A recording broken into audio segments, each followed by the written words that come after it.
Alhamdulillah, bersyukur kepada Allah Subhanahu Wa Taala kerana dengan izin dan limpah kurnianya dapat kita bersama-sama pada petang ini menyempurnakan istiadat convocation Institut Latihan Kementerian Kesihatan Malaysia tahun 2026 di Sabah, negeri di bawah Bayu.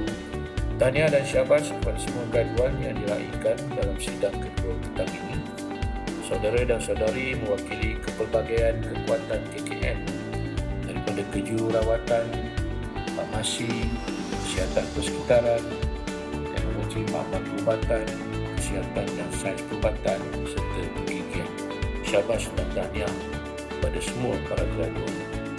Semoga Allah SWT memberkati ilmu saudara-saudari, melindungi setiap langkah dan menjadikan seluruh khidmat ini sebagai amal yang membawa manfaat berpanjangan kepada rakyat.